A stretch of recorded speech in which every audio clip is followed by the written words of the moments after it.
কুমিল্লা লালমাই থানায় সৎ মায়ের নির্যাতন সহ্য না করতে পেরে ছোট্ট মেয়েটা মার কবরের পাশে দাঁড়ায় ডেকে বলে, মা কেন আমারে ছাইরা গেলি মা? ওই কুমিল্লার ছোট্ট শিশুর কান্না পুরো পৃথিবীর মানুষকে কাঁদাইতেছে, পুরো বাংলাদেশের মানুষ কাঁদতেছে। সৎ মায়ের অত্যাচার নির্যাতন সহ্য করতে না পাইরা ছোট্ট মেয়েটা মার কবরের পাশে দাঁড়ায় ডেকে বলে, মা আমারে কেন তুমি ছাইরা গেলা? আমারে কি সঙ্গে নিয়ে যেতে পারলো না? ও মা আমাকে তোমার কাছে নিয়ে যাও। কুমিল্লার ছোট্ট মেয়েটা যখন মা মা বলে কাঁদে, এলাকাবাসী বলতেছে ওই সন্তানের কান্নার আওয়াজ শুনে কবরের পাশ থেকে একটা সাপ বের হয়ে আসছে। এলাকার মানুষ দেখতেছে, হারে কি একটা ব্যাপার, মেয়েটা মার কবরের পাশে দাঁড়ায় কান্না করতেছে, আর কবর থেকে একটা সাপ বের হয়ে আস। ওই সাপ কাউরে সবলও দিল না। এলাকার মানুষ দেখে আতঙ্কিত হয়ে গেল। মেয়েটার কান্না সোশ্যাল মিডিয়াতে একজন ভিডিও করে ছেড়ে দিয়েছে, পুরোটা ভিডিও ভাইরাল হয়ে গেছে। এলাকার যারা দায়িত্বশীল আছেন সবাই যা তাকে প্রশ্ন করতেছেন, কেন মেয়েটাকে এমন ভাবে মারলেন, কেন নির্যাতন করলেন? আপনারও তো একটা মেয়ে আছে, আপনি সৎ মা, কেন কেন এমনটা করলেন? আপনি তো নিজের সন্তানের সাথে এমনটা করেন না। মহিলা জবাব দিয়ে বলে, আমিও তো মা, আপনারও তো বোন আছে, আমি একটু মেয়েটাকে হালকা শাসন করেছি। ও কি নিজের কাপড় নিজে ধুতে পারে না? মেয়েটার 8 থেকে 10 বছর বয়স, এমন একটা বাচ্চা কেমনি নিজের শরীরের কাপড় ধোবে বলেন তো বাজান? এই জন্য পৃথিবীতে মনে রাখবেন, যার মা নাই ওই মানুষটা জানে মা হারানোর ব্যথা কারে বলে। সৎ মা আসলে আপন মা হতে পারে না, পর কখনো আপন হয় না। অধিকাংশ সৎ মা আসলে মা না, অসৎ মা। কথা কন না কে?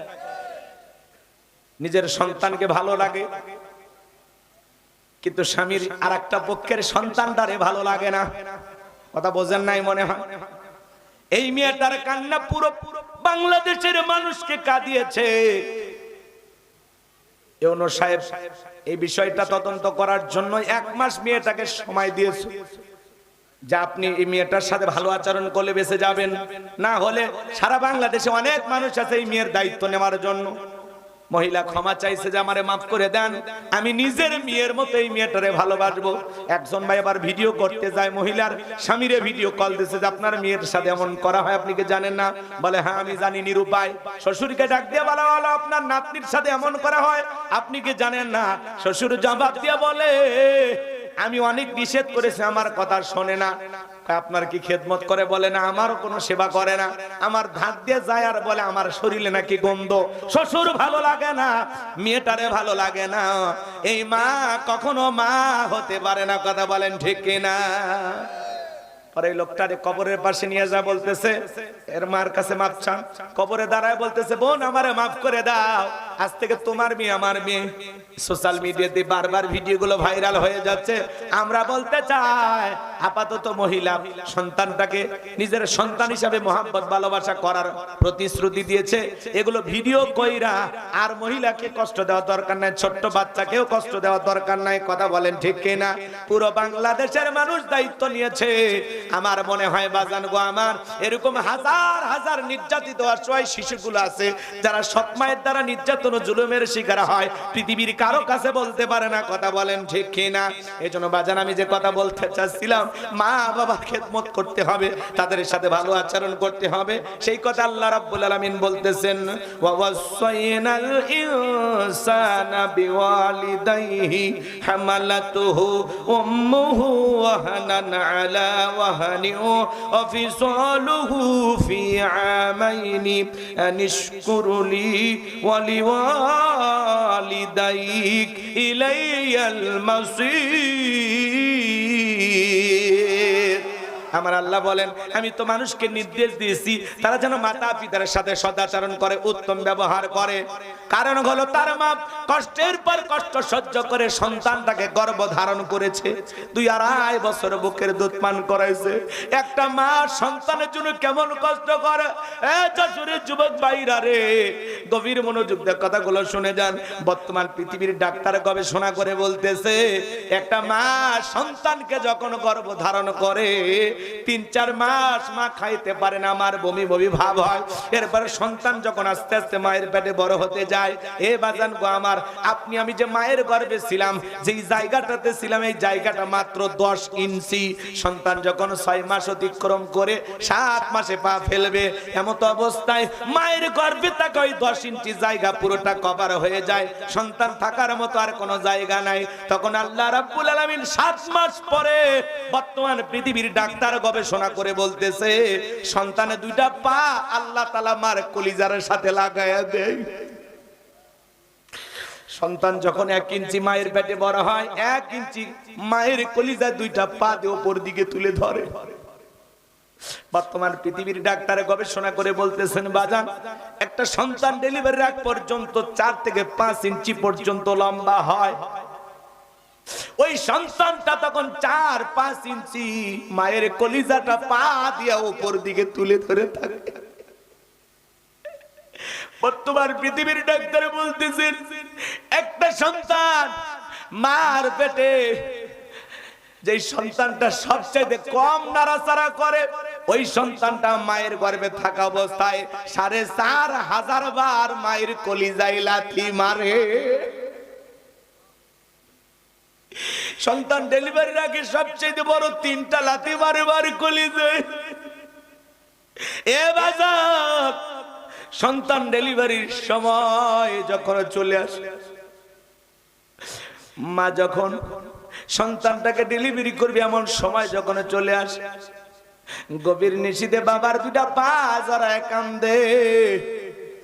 মায়ের চোখের পানি যখন বাবার পাকে স্পর্শ করে, বাবা ঘুম থেকে ডেকে বলে, বিবি, এত রাতের বেলায় কেন কান্না করো, কি হয়েছে তোমার? ডেকে বলে, স্বামী, দীর্ঘদিন আপনার সংসার করলাম, সন্তান ডেলিভারির সময় চলে আসছে, আমি চলে যাব, আপনার কাছে আমি ক্ষমা চাই। কত মহিলার কথা শুনি, সন্তান জন্ম দিতে গিয়ে মারা যায়, আমি যদি মারা যাই আপনি আমাকে মাফ করে দেন। ওই স্বামী বেঁচে থাকলে আবারও দেখা হবে, এই বলে সংসারের চাবি বোঝায় দিয়া মা যখন দাইমার ঘরে চলে যায়, প্রসাবের যাতনায় মা দাঁত মুখ কামড়ায়। প্রসাবের কি যে যাতনা, কি যে ব্যথা, দুনিয়ার মা তারা কেউ বুঝবে না। নবীর এক সাহাবী মারে কাঁধে করে নিয়ে খানায় কাবা তওয়াফ করতেছে। আল্লাহ রাসূল বলে, সাহাবী তোমার কাঁধে কে? বলে, হুজুর আমার মা। নবী ডেকে বলে, সাহাবী বড় ভালো কাজ করতেছো, আমার তো মায়ের সেবা করার কিসমত ভাগ্য হয় নাই। সাহাবী ডেকে বলেন, হুজুর, আমি যে আমার মাকে কাঁধে করে নিয়ে খানায় কাবা তওয়াফ করলাম, আমি কি আমার মায়ের হক আদায় করতে পেরেছি? নবী আমার ডেকে বলে, সাহাবী, আল্লাহ পাক যদি তোমাকে কিয়ামত পর্যন্ত হায়াত দেয়, আর তুমি যদি তোমার মাকে কাঁধে করে নিয়ে এইভাবেই খানায় কাবা তওয়াফ করো, তোমার মা তোমাকে জন্ম দেওয়ার সময় প্রসবের যাতনায় আ শব্দ করেছিল, ওই একটা আ শব্দের হক দুনিয়ার কোন সন্তান আদায় করতে পারবে না। বলুন আল্লাহু আকবার। এই জন্য আল্লাহ রাসূল বলেছেন, হুমা জান্নাতুকা ওয়া নারুকা, তোমার পিতামাতাই তোমার বেহেশত, তোমার পিতামাতাই তোমার দোজখ। পিতামাতা খুশি, আরশের মালিক আল্লাহ খুশি। পিতামাতা বেজার, আরশের মালিক আল্লাহও বেজার। কথা বলেন ঠিক না? এ কলিজার টুকরা যুবক ভাইরা, ভালো করে কথাগুলো শুনে যান। প্রসবের যাতনায় মা দাঁত মুখ কামড়ায়, চোখের পানি ছেড়ে দিয়ে কাঁদে। ওই দিন সন্তান সবচাইতে বড় 3টা জোরে লাথি মারে। 1 নাম্বার লাথি যখন মারে, এতদিন যে সুরক্ষিত কভারের ভিতরে ছিল ওগুলো ফেটে যায়। এরপরে আরেকটা জোরে লাথি মারে, মায়ের শরীর থেকে রক্ত ঝরা শুরু হয়ে যায়। বর্তমান পৃথিবীর ডাক্তার গবেষণা করে বলতেছে, বাজান, একটা সন্তান জন্ম দিতে গিয়ে মা 1.25 কেজি থেকে 2 কেজি পরিমাণ রক্ত নিজের শরীর থেকে ঢেলে ফেলে দেয়। 3 নাম্বার লাথিয়া তো জোরে মারে, মা সহ্য করতে না পেরে জ্ঞান হারা ফেলে।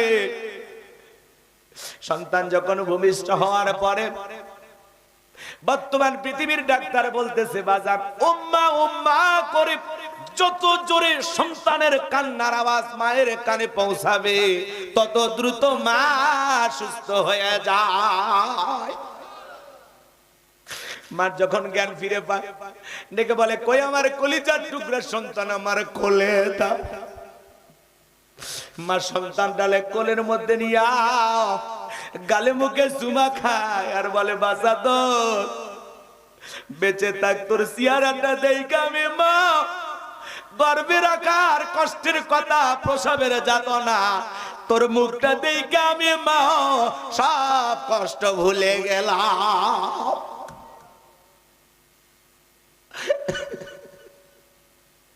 আজকে সেই মায়ের সাথে যারা খারাপ ব্যবহার করে এদের চাইতে বড় অকৃতজ্ঞ আর কেউ হতে পারে না। এ যুবক কেমনে পারো মা বাবার সাথে খারাপ ব্যবহার করতে?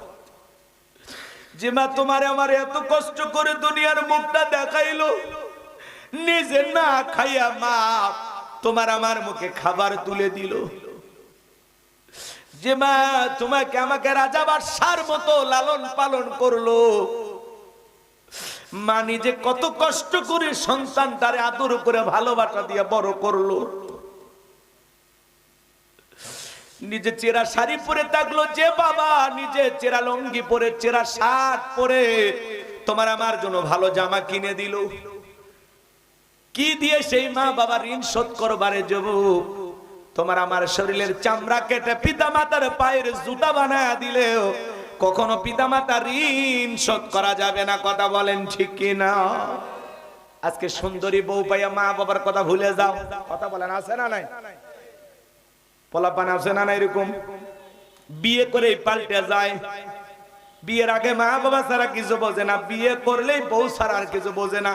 বউকে ভালোবাসা ভালো, মায়ের ভালোবাসা মায়ের কাছে, বইয়ের ভালোবাসা বইয়ের কাছে। কাউকে বেশি ভালোবাসতে গিয়ে কাউকে অবহেলা করা যাবে না। কথা বলেন ঠিক কিনা? কিন্তু অধিকাংশ যুবকগুলো যারা যৌতুক নিয়ে বিয়ে করে, শ্বশুর একটা